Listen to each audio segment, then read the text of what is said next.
Hello and welcome back to On Storytellers Night. I'm Nathan, joined as always by my co-host Josh. Hello. So how have you been this past week? Week I've been actually quite productive, my friend. I've been quite productive. Cool. I've bought a new headset and it's called the Nubwo Tech. The Nubwo Tech. Okay. Quality is immaculate. Obviously the mic's stiff as hell. That's why I like my one, because my older one was like that as well, because I always get the Steel Series because I really like them. I like the look of them and the feel of them. They're quite good. But I know someone in uni who's got this exact same headset, and he said it's lasted him 6 years and it's comfy. And I looked at his, and he's kept good care of it. I put his on, and it was actually really, really comfy. And this is extremely comfy. My ears don't hurt. Top of my head doesn't hurt. How's the strap on top? What sort of straps it got? It's just flat on your head, or? It's flat, but in here it's got 4 different foams. It's got thin, that's medium, what thick, and I really like about thick. that. It's got the elasticated bit that you can adjust so it changes it so it doesn't sit the plastic on your head. It's quite good. Most of the Steel Series are like that. The good ones anyway. I don't like some of the other ones. I think this is only my 3rd headset since I've been doing YouTube. Not bad in like 8 years.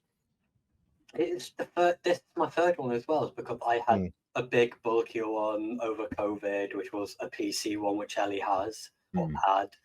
Then I had the PlayStation one, which sadly no longer breathes. Yeah, I've got a PlayStation 5 one downstairs, but I don't use it. Yeah, wireless, and it's just not good. The PlayStation 4 one that I had, which is literally just on the bed there next to the bag, it was only playing out of the left ear, but it would cut every like 5 seconds. So it's like, I can't even watch a video with like that. No, oh god, no. But beyond that, getting a new headset, Ellie started a new job with me at the same place. Cool. My boss like, I need a cleaner. Here's a job application for her, and she's got a new job there. Excellent. And then on top of that, I worked with my dad yesterday. Got 80 quid in my pocket, which got eaten up immediately. Nice. As bills usually do. Yeah, always away. And I've got a little plan going on for TikTok, Instagram, YouTube, a little my precious, if you know what I mean. Well, that's the way to do it. Speaking of that, I was looking through my analytics on YouTube, and do you know what has given me the most subscribers? What? Shorts. Oh, specifically, the I'm Not a Baby. That's got me like 570 subscribers from it. Like, what? 570 just from that short.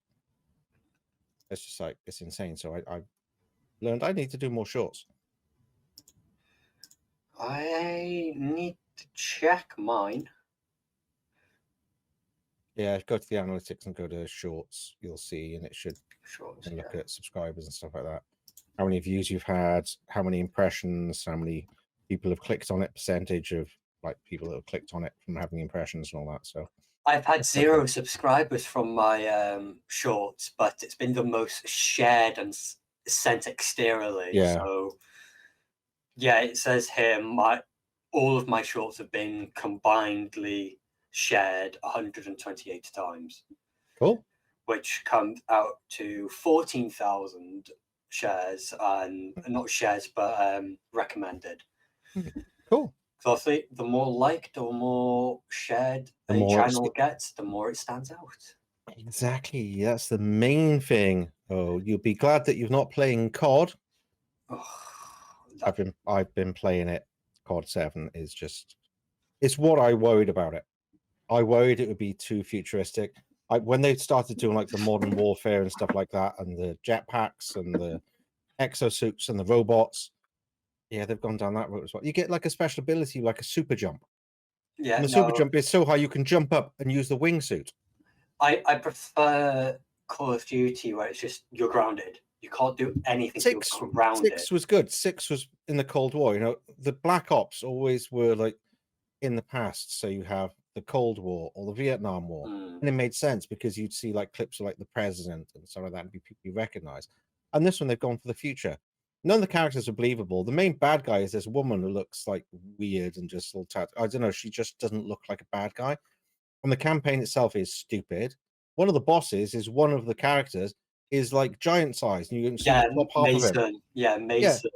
I don't get it. What it looks like is, you know, Duck Hunting, you know, that game, the VR one where you got the giant dog. It looks like that, and it's just stupid.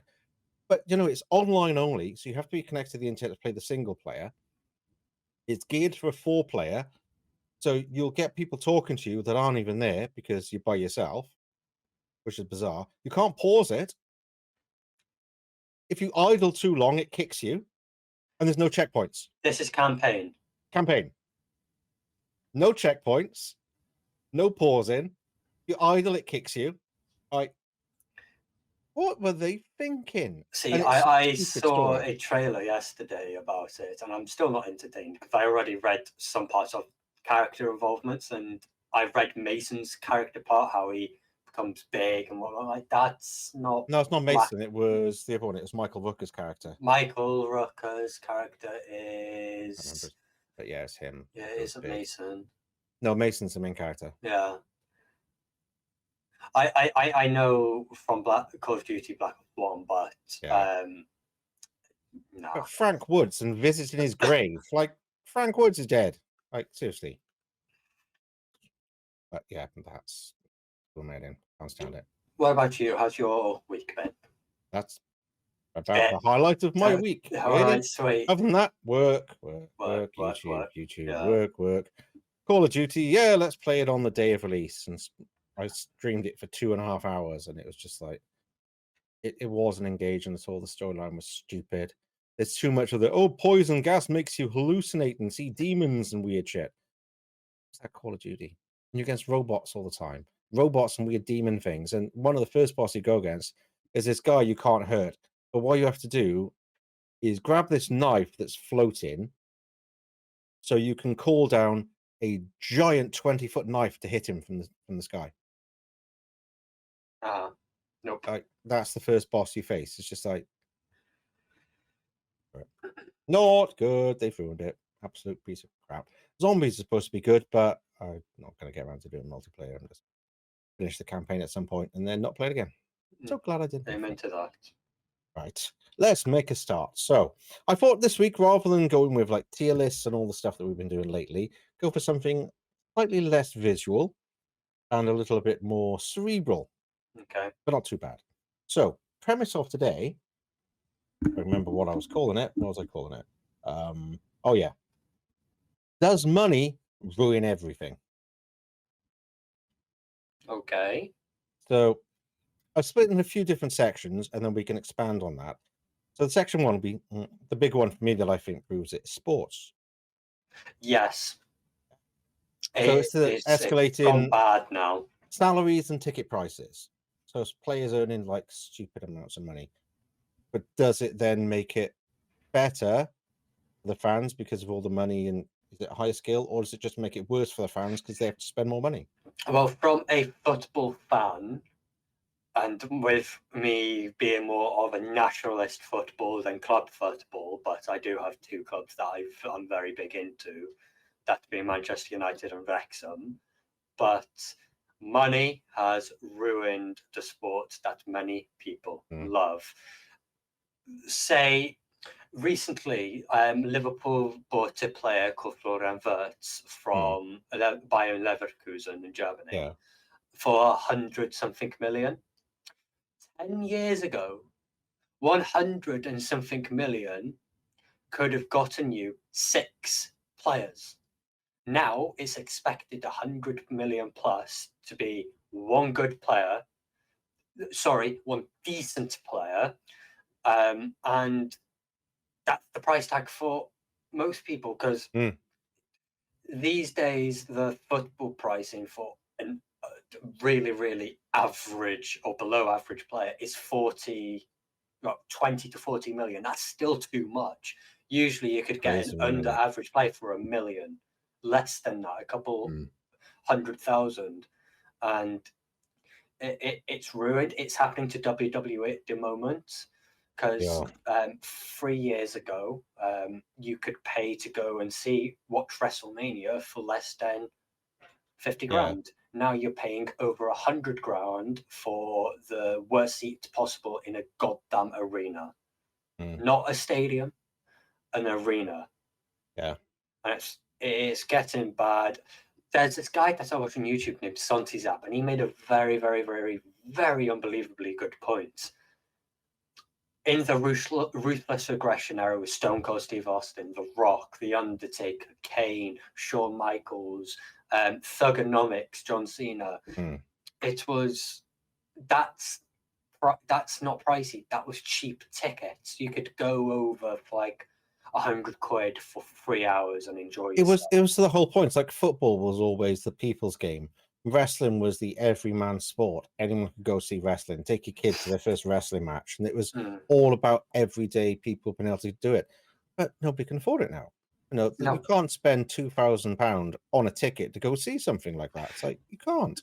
No, because back in like early 2000s, late 90s for wrestling, that's what most people grew up with. Now, the children that went to go and see wrestling, the people that struggled to have money still could go and see wrestling to wind down. Now, those young fans will have to witness wrestling through TV instead of going to the cheap live events. Yeah. It's corporate greed. And corporate greed's been around forever. But it's getting worse and worse. Yeah, it's at the pinnacle point now where it's just going to keep going. It's at Mount Everest. We've reached Mount Everest. Well, I was just having a look at the price, because obviously I grew up in like late 70s, early 80s. I used to actually like Liverpool, Kenny Dalglish and all that sort of thing back in the day. But I was just looking. So in 1980, top tier football salaries in England were modest compared to today, with only 8 players earning 50,000 a year. There you the go. Average weekly wage for players in the top division was about £600. But now it's close to $1 million on some best players in the world. Comparing to normal people, the average UK salary was 6,000 a year. So you put that in comparison, 6,000 a year, 50,000 for the top footballers, and now it's millions and millions. Millions and millions and millions. Yeah, it's bad. And it go up so much when everything else hasn't. And where does the money come from? Fans, replica shirts, ticket sales, and all the other stuff that fans want, especially kids. They're penalised for it. They have to get rip-off shirts. They can't get official ones because it's so bloody expensive. You're talking 70, 80 quid for one T-shirt. It's like, seriously. But I was thinking of getting a replica WWE belt for Christmas, because I've been told, here's your price tag, go for it. It's like $800 is roughly the amount. That's halfway. Bear in mind, that's halfway. $800 is halfway of a ticket for a house show that isn't even on air. It's for a house show, and that's halfway. Absolutely not. It's just crazy. Because then in the early 2000s, $800 could have gotten you 4, maybe 5 decent shows in WWE. But now $800 is less than half a ticket to go and see a house show. It's tremendously bad. I talk about it in my head. I always talk about it to myself, like how money's taking over and it's a bad thing. Let's have a look.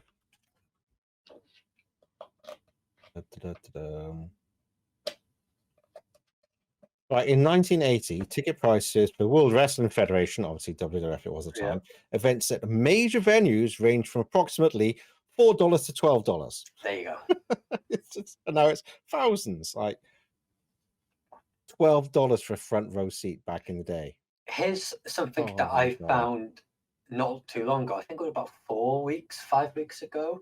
I saw an image on Instagram and like, holy crap, no way. You could go and see AC/DC and Kiss in the same weekend for a goddamn 8 cents. 8 Well, cents. to put that in perspective, I went to Monsters of Rock in 1992, headlined by Iron Maiden, and there were bands like Slayer and lots of other ones. Cost me about 20 quid. Yeah. Monsters of Rock All-Day Festival. Went to Ozfest, and that wasn't much more.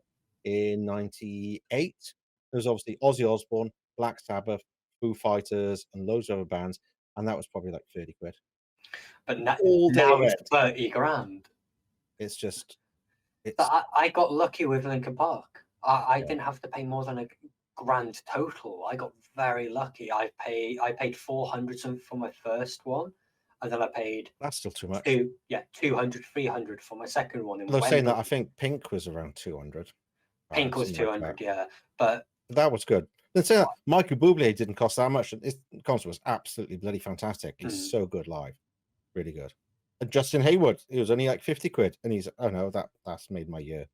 Seeing Justin Hayward live singing, Forever Autumn and Nights in White Satin, that's just made it for me because I've always wanted that. So it's just like, didn't care if he sang nothing else, just came on, sang those, and went again. I still would have been as happy. It was absolutely amazing.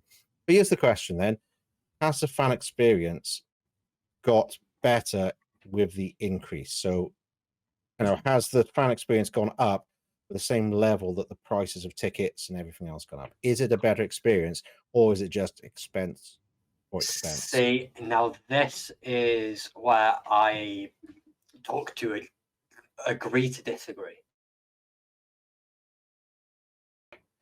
Because I... Do you want to pause a sec? Because you just paused and everything stopped and you were talking, but you weren't moving, and then all the lip sync was off. I can hear you, but you're off by about 2 seconds or so. Oh, wait a minute. Talk again. It's recovered. That's why I thought pause for a minute and see if it recovers. Okay. Go and get back to it.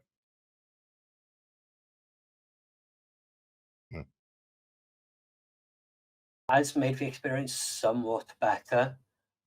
Somewhat is a key word there.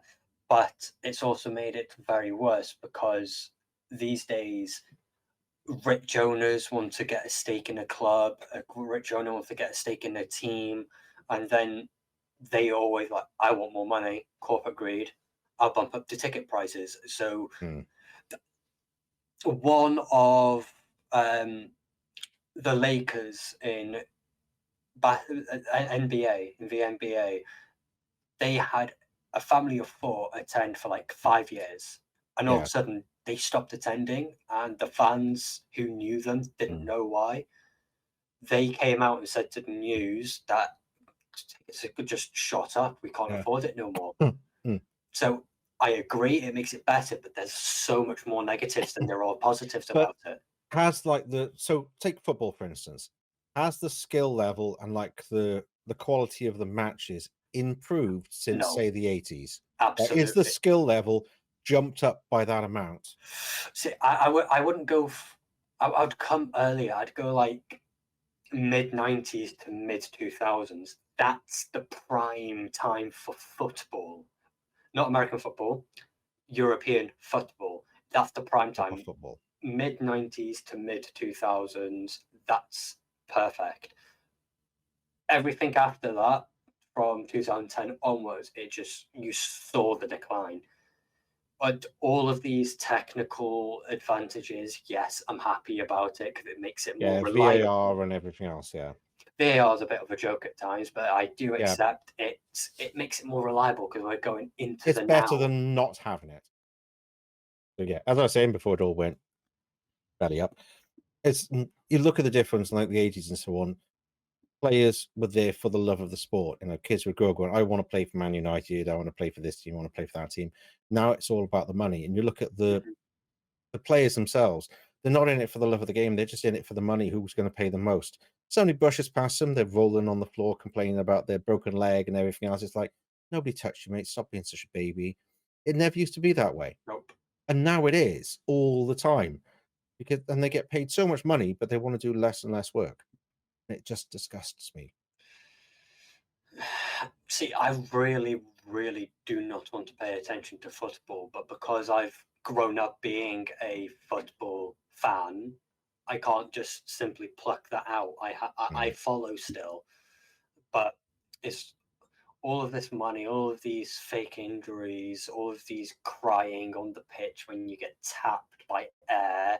It's just, it's not what I want to watch. I want to watch. Roy Keane is a perfect example. When Alfie Haaland completely destroyed his leg, he came back in a year, and that year he got the best year of his career because he came back with full swing for Manchester United. He wanted football, not money. He wanted football. That's the big difference. But then going back to what we were saying about like WWE, has that gone that way as well? There's too many people looking for the big paydays, but they're not, and they're taking big risks. A lot of them. There's a lot. You look at through the years, as it's got more and more popular, they've tried to push the envelope more, and you get, Mankind and all that. They do ridiculous things to get the people in the seats and to watch it. Has it gone too far that way, or is it now creeping back where everyone's kind of the same? It's I wouldn't say either. Mm. As the perfect example when you brought Mankind up was Mankind versus The Undertaker's Hell in a Cell, when The Undertaker threw Mankind off. Yeah, and that's eyeballs. That's bringing eyeballs. That's like that was brilliant. Christ. But did they go too far with all the ladder matches? Because ladder matches are just so stupid. Because they sit and they go like this. I can't go up. Are you here yet? No, I can't. You know what I mean? Do they try too hard to do that kind of thing? Whereas with Mankind and stuff, it was extreme, and there were ridiculous things they were doing, and all all the thumbtacks on the floor they'd all be slammed onto, and all the other stuff, which was real ones sticking in people's backs and all. But they then try and fake a lot of that. Like I said, ladder matches started off and they were like, "Oh my god, look at that," and then they just got ridiculous, where it was just like, just climb the damn thing, stop being a big baby. Where it's too scripted that they have to wait for the other guy to pull them down, and they both go, "Oh, I can't get up there," and and it's like, and then wait for the other guy to pull them down, and it's just so you can see what they're doing. Have they tried to fake it too much because it worked in the past? You know what I mean? They haven't got the people that do it to that level they used to. First things first, it's not fake, it's predetermined, it's scripted predetermination. Yeah, but that sort of thing, when they're climbing the ladder, you can see he's got the energy to do it, and they're purposely not climbing to get the belt and go, I can't. And it's like, yeah, we know you can, because you're going to run around there in about 5 seconds. That's a bit I mean by fake, is when they do, because I know it's predetermined all the other stuff, and I'm not saying all the moves they do are fake, because it's not, because they do some amazing stuff and they do get hurt. But it's just that kind of thing when it's put on a little bit too much and it's at an obvious level. You know what I mean? Yeah. When they've got people doing it that shouldn't be doing it because they're not 100% into it. And you look at people in the past, Edge and people like that, they would do it, and it would be like, oh my god, this is insane on the ladders. And then they bring in the ladders just as kind of like a gimmick that isn't quite working because the two people doing it aren't committed to it in the same way. You know what I mean? I do know what you mean, because that my second point that I was going to get across was that the whole ladder argument is to build suspense. It's like someone slowly getting up to build suspense. Because I know, but when they do it 20 times in the same match, it's no longer suspense. It's just like, oh, here they go again. Oh, here we go again. Yeah, that's fine, but I get where you're coming from with that. But it's not like that anymore. It doesn't. We barely get any of those type of matches anymore. Well, that's one-on-ones good. or that's good. It's bad at the moment. SmackDown is failing for it because they're focusing on ESPN. They're focusing on getting the corporates happy. Yeah, they're focusing on making the collaborators There's the other thing I've noticed is like, you look at some of the superstars we had, 15, 20 years ago. I know, obviously, Undertaker, Kurt Angle, John Cena still, because he's always been there. Shawn Michaels. Look at people like that we've had. Who have you got today at that kind of level that's different and not just a generic, oh, yeah, he's another wrestler. I look I, at like the lineup of wrestlers and I'm just like, there's no Stone I can Colds, name there's you none of it. 5 right now who are going to change Yeah. wrestling, but in WWE.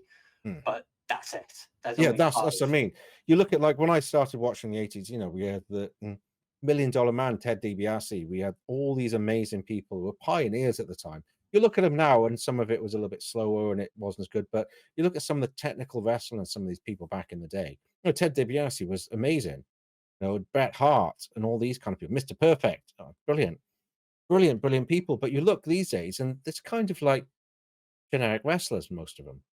I'll Mm. watch SmackDown or something, and I'm like, what the hell are these guys? And you can kind of tell the script that's going to happen, who's going to be doing what, but there's no kind of anticipation of, these amazing moves. They're just recycling the same old crap all the time. And the moves that used to be like devastating, people are just doing as normal moves now. That's what annoys me most about it. Like sweet Oh chin my music. God. Yeah. Sweet chin music. I see a super kick 9 times a goddamn week now. It's Yeah. like, And people do things like tombstones and all the other moves just as like normal things and doesn't do anything to anyone. These ones special, you need to keep them as special and something good. And they just don't. Everyone just uses anything now in a normal match. And it's like, do some other wrestling moves, innovate a little bit, do proper wrestling and not just slap each other and super kick and do a suplex. It's like, yeah. It's just a lot more boring. I have got one video that I want to show and share quickly. Okay. And it's on the topic of wrestling. And after this, we'll go back to other stuff. But I've on Reddit, it's blown up this whole sequence. Okay. But this is what old wrestling was like. And when we compare it to current day wrestling, you can see the difference when it comes to money and 100%. fans. Yeah. So let me show this. Okay. This was a recent Friday Night SmackDown, Ilja Dragunov and Axiom. Ilja Dragunov, he's the next big thing in my opinion. He's amazing. He sells his body. Every hit he takes like he's hit by a tank missile. Even if that's what you want. It's like Shawn Michaels. Shawn Michaels take a hit. Or Ric Flair. Oh my God, the way he do like the whole walk, like and then like fall over. It was ridiculous, but it made it look like he was getting hurt. It was, it was comic book injuries, but it made it entertainment. And now people just kind of like, Goldberg, you can't hurt me. It was so stupid. There's no selling, was just so crap. But yeah, there's a specific move that hasn't been done since 2002 or 2005. It's one of those two. And this specific move hasn't been done since Eddie Guerrero and Rey Mysterio in Halloween Havoc. So I liked Eddie Guerrero. Let the pain entertain you. Went for the H-bomb and Axiom. Yeah. Top rope. Oh my goodness! Oh my God! For the title! How the hell did Dragunov kick off? That when I saw that, I went. That's what we want. It's like, that's what we want. Not like Cody Rhodes with the WWE title giving a promo every goddamn Friday. You're a champion. We want to see you fight, not give promos to get money. We want to see fighting like that. Exactly. There's too much of it. They've always had like a superstar against nobody. It's kind of the way it always, because that's how it's going to be, and then you'll have some main event type of things. But there's too much of that where the superstar against a nobody, it's like a nobody against a nobody. You can't differentiate between them enough these days. It's not like the larger than life good like performers that make that persona. I don't think that they're making the personas what they used to. They're not, they're not making those characters. They're not having larger than life characters anymore. See, I want to quickly talk about films and when it comes to that is the next one. The next one is movies. So we can go to that if you want to. Yeah, do you mind if I start off with No, a go for it. recent Go for it. one?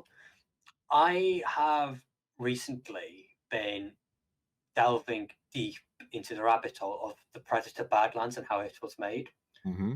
The director is in love with aliens, predators, engineers, and the whole umbrella of the world of Alien Predator. And he made the Yautja language from scratch for Badlands. And he already had the blueprint in Predator Killer of Killers because he directed Prey, Killer of Killers, and now Badlands. And he's already been greenlit for 2 new Predator films and a possible collaboration with another director for another Alien vs. Predator film.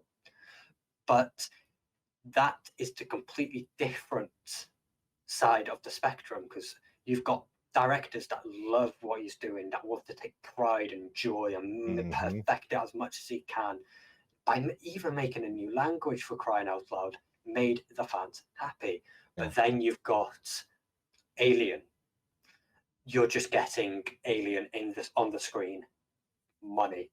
As soon as we see the Alien, people are going to lose their minds. Like, oh my god, it's here! It's finally here! And yet you screwed up the entire script because of the way you want. Well, I'd say even more than Alien is the newer Star Wars movies. That was all about making money, and you can't say it's not. They had different directors and writers for all the movies, no cohesive story. They all did what they wanted to do because they all think they knew better and come up with new ideas. Somehow Emperor Palpatine has returned. Somehow. They fly now? They fly now. They've been flying since the goddamn Clone Wars.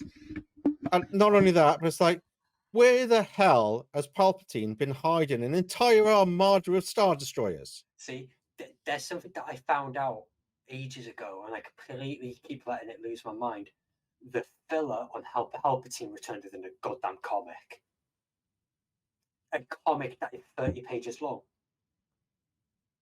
That's the filler. But everything about those movies, the whole, and we've spoken about it before, like C-3PO was created by Anakin Skywalker. So how the hell does he know a forbidden Sith language? Exactly. Where did he get like that from? He wasn't made in a factory. He was made in Amazon. Amazon are doing it with Rings of Power. They've been greenlit for a 3rd season, and the 4th season's on Amber Alert. Like, what's going on there? It should have ended up first. All of them doing it. They just, it's all about money.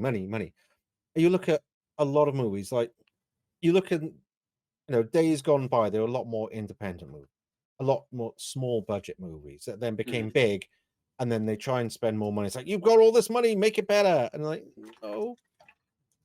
And it just doesn't work. Or this was really good in the past. Let's update it and do something else. One of the classic ones, Tron.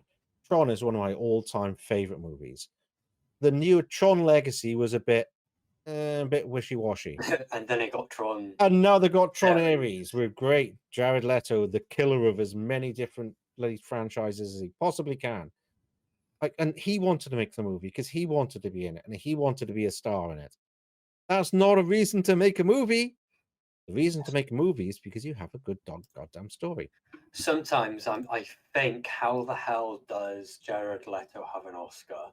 But then I look at how he got the Oscar and I'm like, fair enough. But he needs to stick in his lane. Exactly. Know where you are. That's people do. Tom Hanks knows what kind of actor he is, and he does the right kind of movies to suit him. He's got a wide range of different movies, but you don't see him being a Jedi in something, do you? It won't happen because that's not who he is. It makes sense, the type of things he does. Another perfect example, Henry Cavill with The Witcher crew. He knew what he wanted. He knew where The Witcher should have gone. But the crew and the directors said, no, we want our own story. Because the writers and stuff don't like the source material. So how are they writing a TV show based on something they don't even like? Well, they think it is Star Wars. Oh, it's just... It just winds me up that it is all about money, especially like Amazon. Everything they make now is just, we can make some money on that. This is popular. Let's make some money. Although so far they've done okay with Fallout. I didn't mind Fallout. Yeah, that was okay. Fallout and The Last of Us are the only 2 good game adaptations in the film world, a TV show or film world.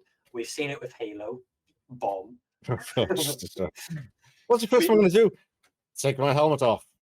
Yeah, we've got Halo, we've got the Rings of Power, we've got so many How more. many different versions of Resident Bloody Evil that still doesn't follow it? That- Or Dracula. Oh, How many times have they made a Dracula movie, but not a single one has followed the goddamn book? the first one and the second one, Nosferatu, and then Dracula. The first one of those two titles were the only two that I could comfortably say actually follow somewhat. the Well, book. not really. Nosferatu was a rip-off of the book, and they changed a lot to make it not like it. But it and still then- felt like Dracula.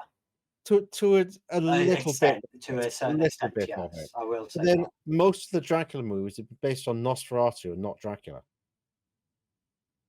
which is Like you- stupid. it's Gary like Oldman's one is based more on Nosferatu than it is Dracula book. Dracula, nice. They've even taken direct scenes from it. And then the new Nosferatu movie was based on the Bram Stoker's Dracula, which is based on Nosferatu. So it's not even based on Nosferatu. Like, what the? Of which there's a film I am not going to watch until I've seen the fans criticize it or not, and that is the new Frankenstein movie on Netflix. Yeah, I haven't watched that yet. I'm waiting. I Yeah, want to see I what wanna the see it. fans say, not what critics. Jack I wanna says see it's what quite good. fans- Jack enjoyed it. So I'm not sure. But then there's another Dracula movie as well. There's too many now. It's a French one, French Oui, speaking oui. one. But once again, they've not Oh, yeah. followed Bram Stoker's Dracula. They've tried to do a remake of kind of the new Nosferatu crossed with the Gary Oldman Dracula. Once again, Dracula is a tragic, like, love interest and stuff. Oh, no, he's not. It's a womanizing rapist and murderer. That's who Dracula is. But they always think he's some kind of tragic, like, love story. No, it's not. He's You not see- a very nice man. This is where I'm going to quickly change the subject, but keep it within what you said about Dracula. Mhm. With what you just said about womanizer, basically, can't do that today. Big no for the world. People will lose their crap, and then there's people that are diehard fans. James Bond. Ain't We can't happening. have this anymore. Let's give him a daughter and kill him off. What? They ruined. He started off so well. Casino Royale was a brilliant movie, absolutely brilliant on every level, and then it just kind of got wishy-washy from there. And it kind of went downhill. It's corporate greed, and the world is getting a bit too sensitive. Yeah. The So- people who aren't in either of those umbrellas of subjects are people that are true fans. People Yeah. who just want to have fun. So but we speaking of aren't. that, the last bit that I wanted to bring up was the obvious one: video games. Money, has that destroyed video games? In my opinion, it's the complete opposite conversation what we've been talking about. Mm. There's only a handful of games or companies that I'd say are absolute wankers for what they're doing. That's all the big ones. All the big ones. But All the ones smaller with money. All the smaller ones are having a blast and actually showing. Well, that's what I'm saying. That's exactly what it is, because there isn't the money in it. No, The indie ones, you look at the current Steam list, the top 10 are all indie games. There's not a AAA title in the top 10. What does No. that say about the current game industry, Bungie? sorry, but you've ruined it for us. If you ever Oh, watch, you ruined it for those us. people, they've just destroyed the whole franchise. And Sony aren't happy with them because they spent all that money on them and got nothing in return. I know. It's But sad. when I think the earliest that I can think of that was ruined by money is EA. Or Oh my god. they've been around for a while, but they were bad. They are still Yeah. bad. EA should just call themselves microtransactions, shouldn't they, at this point? Let's be honest. That's Your all bank they care account, about. your bank account is EA. But it is, they just care about money, money, money, money. That's all any of them care about. You know, look at games like even 20 years ago, not even that, 10 years ago, to a certain degree, they weren't as bad as they are now. Here's a That's just question for everything. you then. Name 3 I want you to name 3 of top game developing industries that stay true to their source. There aren't many because 99% of them are bought out by other companies. But- All of them. Mhm. All But the ones I could try- think of. Try and name 3. Let's see how far you get, because I can name 1, and that's it. The only one I can think of that has tried to, but failed when they released a game, would be the developers of Witcher.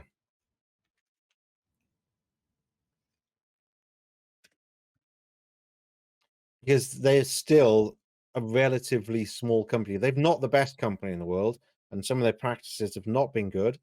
And Cyberpunk was a massive flop when it came up. They did recover, but they're still doing the games that they want to do. They're not doing games that because people are telling them to. CD Projekt. Polish company, aren't they? See, I had Capcom. They're not owned. They stay true. They make games that still get reoccurring players. Yes, They're- but Go on. they license all their stuff for All stupid that stuff. movies. Okay. Yep, So- there we go. Money. But when it They all comes do. to Even Nintendo.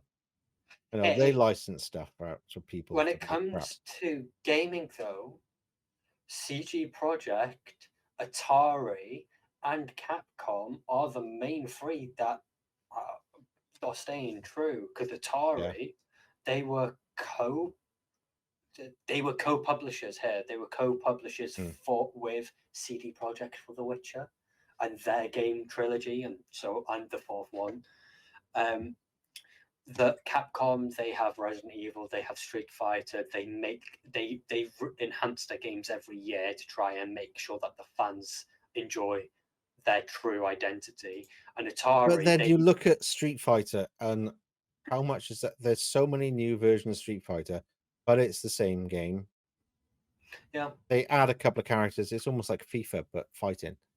it is No. Mortal Kombat. It's just Mortal Kombat. You're just changing graphics. Mortal Kombat has at least some collaboration, but then again, Mortal Kombat, whoever made Mortal Kombat, It's Konami, I think. Konami. Okay, so Konami is the complete opposite of it was. Capcom. It starts off Midway.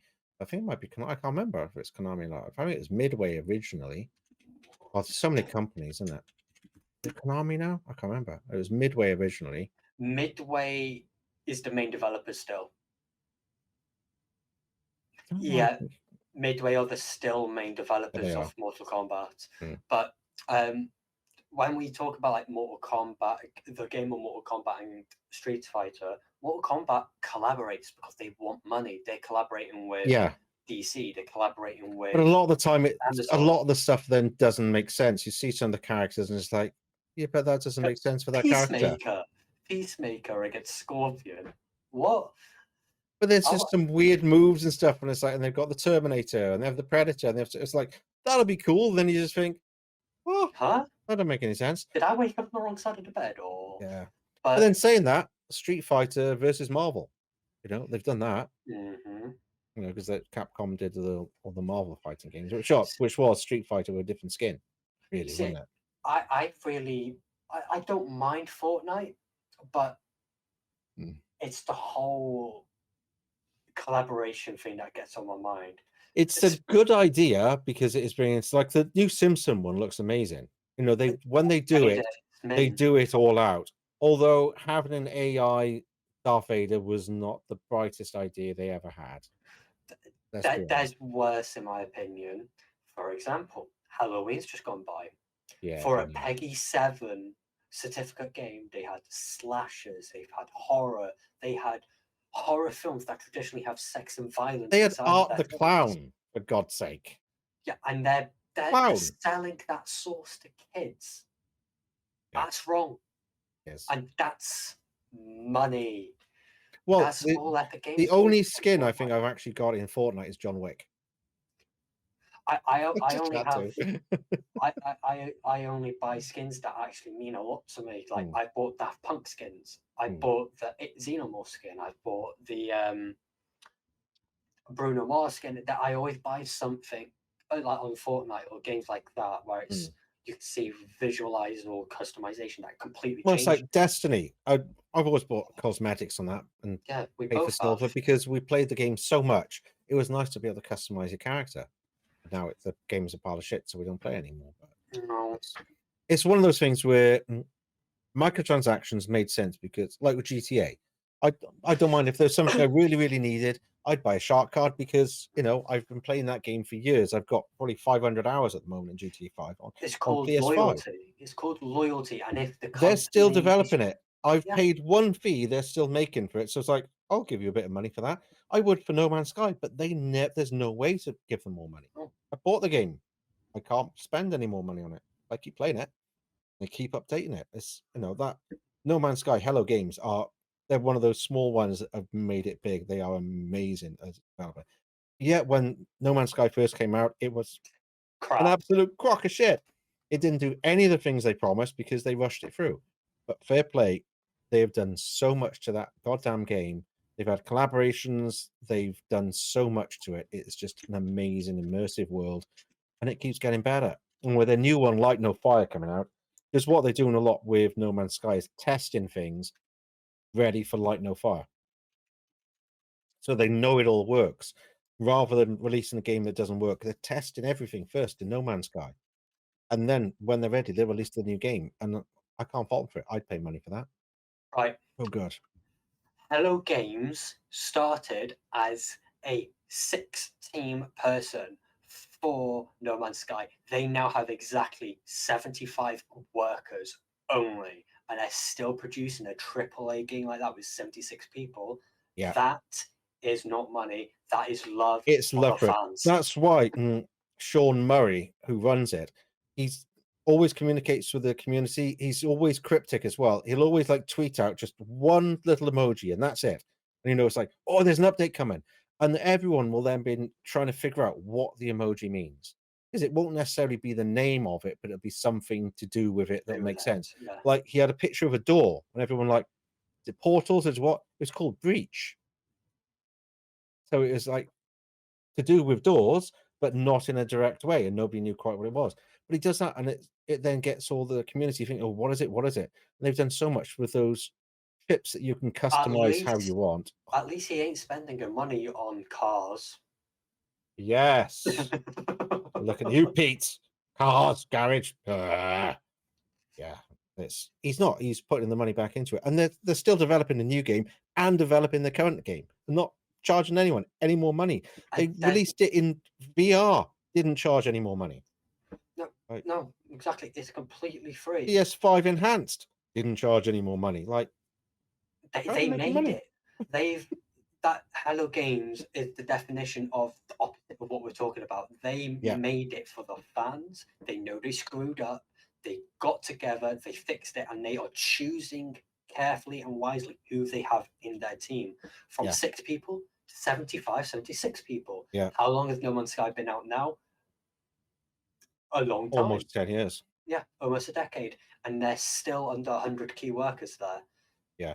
They're making it for fans. Look at another game that I love, Subnautica, Unknown Worlds.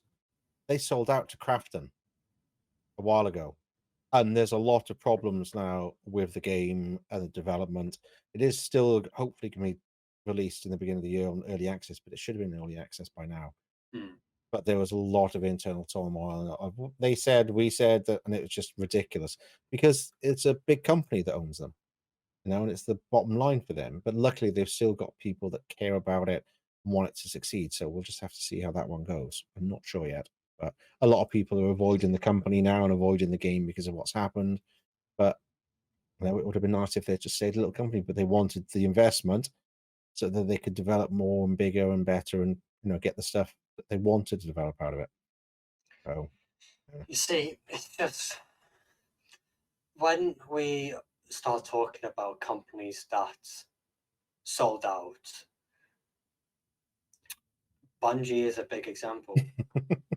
They managed to release themselves and then just yeah, but the thing is, imagine if Bungie, but in my opinion, Bungie didn't need Sony.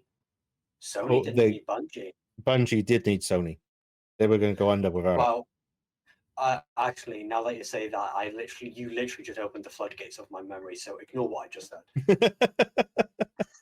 But do you Literally, it know all just flooded back in. the Like, Jesus. biggest mistake they ever made was keeping Pete Parsons? Well, bringing Pete Parsons back, because when they separated from Microsoft, because he was a Microsoft guy, he did help them split from Microsoft, but he didn't go with them. They rehired him. That, I think, is the biggest mistake they ever made. 100%.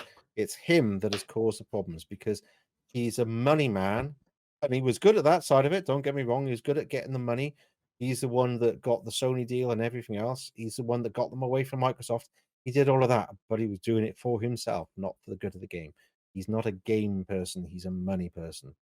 And that was the biggest mistake, was moving away from people with passion for the IP and for the company and have somebody external come in that just wants to make money. And that's proven that it doesn't work that way. People will not buy it because you pump money into it. They'll buy it because they love it and they enjoy it. We don't want to play a game that a company is greedy or a company is accidentally or purposely letting the community down. We want to play a game where the community cares, where the community loves the company, where the community and the world trusts the company.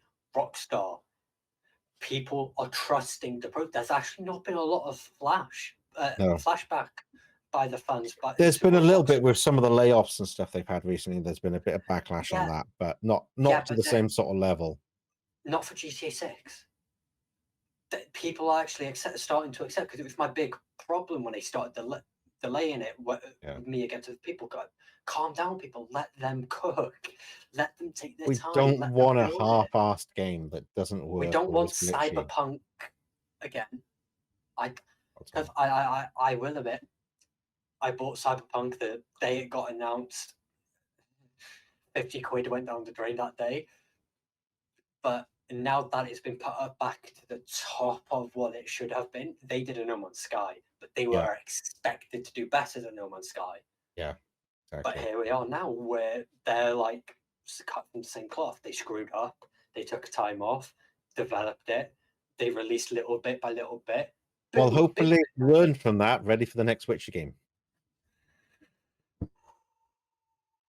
I don't want to talk about that right now. My heart is in my chest every time we talk about Witcher, because the game. We go again when we're talking about like Alien and stuff.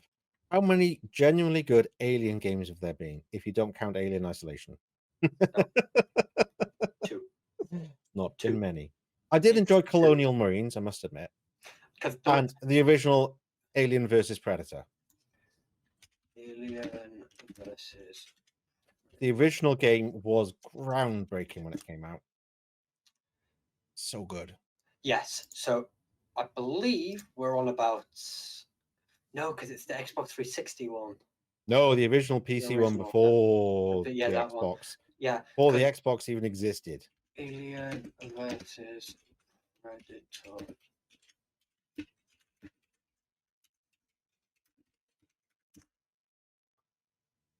So good. The original game. Where is it? Alien.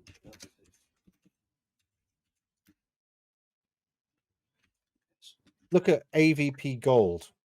That was. Oh, that one. That's what. Oh, I know that one. Because I was so extinct. This is the one that I was wanting to talk about. This one here. So let me get your screen up. Oh no. I love this game on PS2. It was good, but the original AVP was great because it was aliens, predators, and colonial marines, and you got to choose which storyline you wanted to do. And it was multiplayer. What was it called again? AVP Gold. Just look up AVP Gold. Or Alien vs Predator Gold Edition was like the upgraded one. And it was purely you get to run around as an alien for the first time ever, run around as colonial marine, run around as a predator. You had all the different vision modes and all the other stuff. All first person game. Multiplayer deathmatch as well. It was amazing back in the day. Look at the year. When was that released? When was it released? Well, this was 28th of July 2000. AVP Gold. That's how far back I've gone. See if there's a trailer for it. It'll look dated now, but it was amazing. Like when he first stepped into like an APC, and it just looked like it, and the sounds and the pulse rifle. So good. I said it'll look dated now because it's a 25-year-old game, but back in the day, this was like amazing.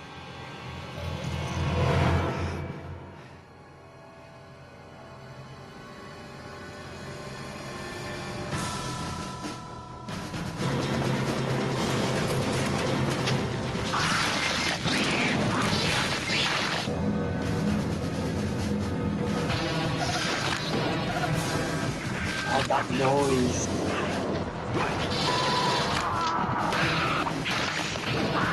Oh, it was just brilliant.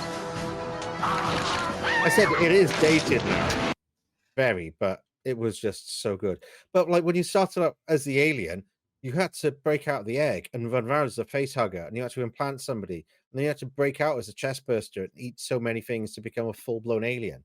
You had all of the whole life cycle to do. You see, my Amazing. favorite is Alien Extinction. Alien vs Predator Extinction.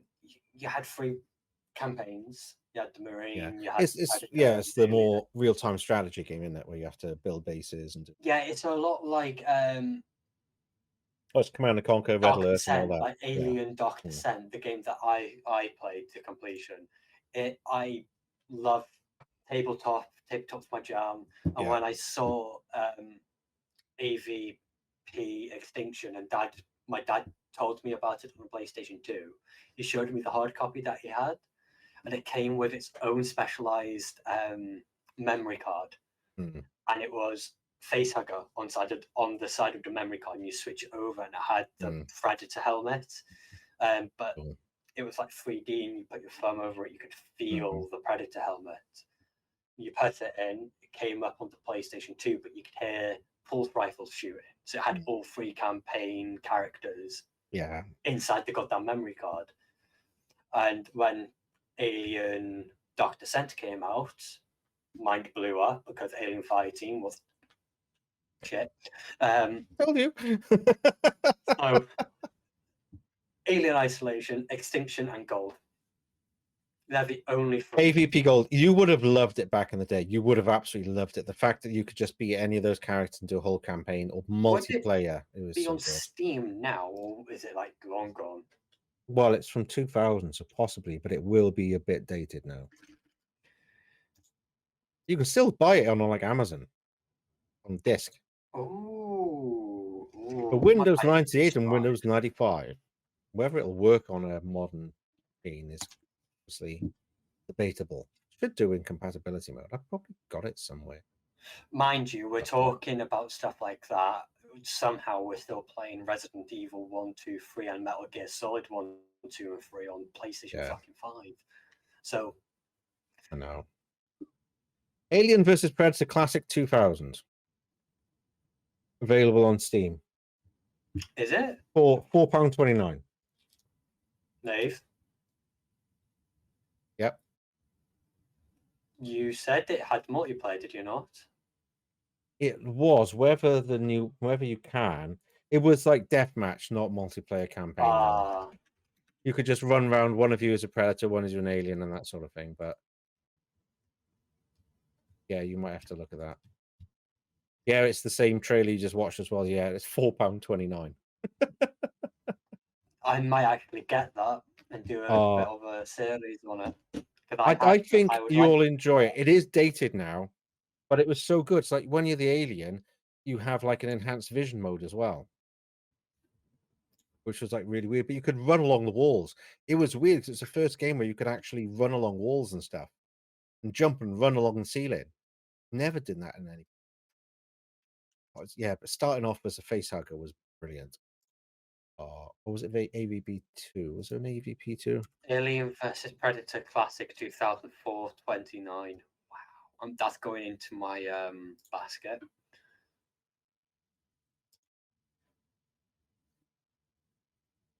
Oh, there's another one. Aliens versus Predator.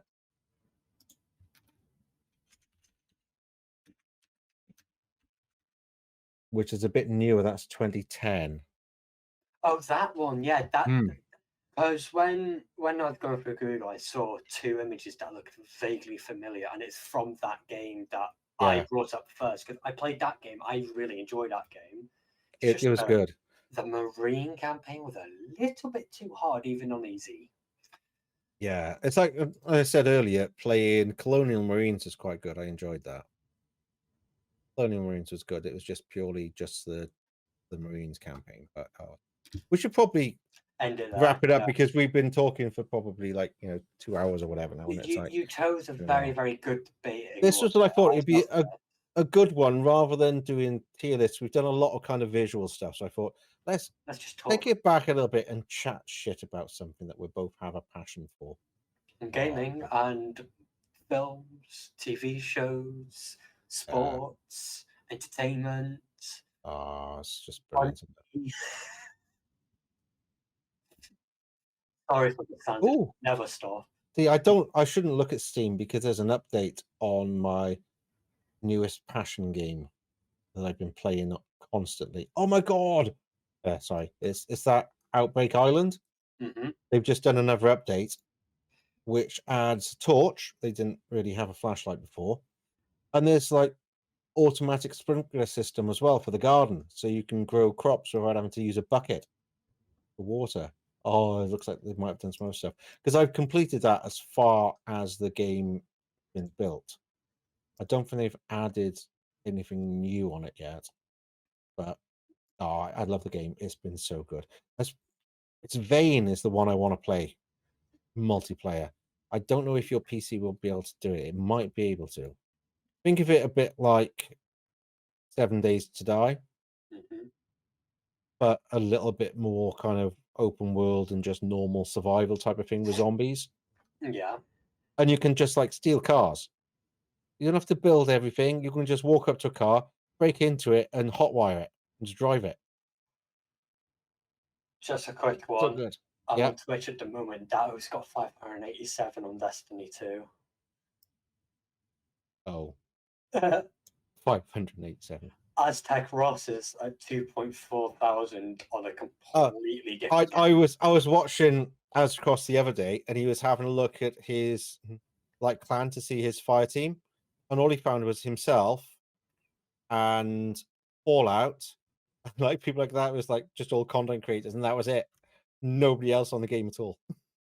Ouch. It's like, oh no, it's just. Anyways, mate, we've waffled on for a little bit too long. We have, as we do. For us. Yes, let's go across on GTA. So, if anybody wants to catch up with you and watch some of your videos, where can they find you? On Twitch, you can find me at the Welsh Assassin 998, and on YouTube, it's the Welsh Assassin. And for me, you can find me on Twitch under the name Nukami or YouTube, and it wasn't my fault. Thanks a lot for joining us today. I don't think we've got any kind of ending to it and what we actually think. We just think money makes a lot of things worse because that's all people focus on is the money and not the enjoyment and the passion. You've got some companies that stay true to the fanfare, though. Some do, but they're not after the money. They're after the enjoyment because they're doing something that they love. Like us doing YouTube. We don't make any money. We do it because we're passionate about it and we love doing it. The money would be nice. Hustle, a nice little side hustle. That's what it is. It's what it is. It's fun. Similar podcast. We enjoy it and we just like talking. So anyway, thanks all for joining. Please join us again soon and join us on YouTube and Twitch and everything. So till then, see you then. Bye-bye.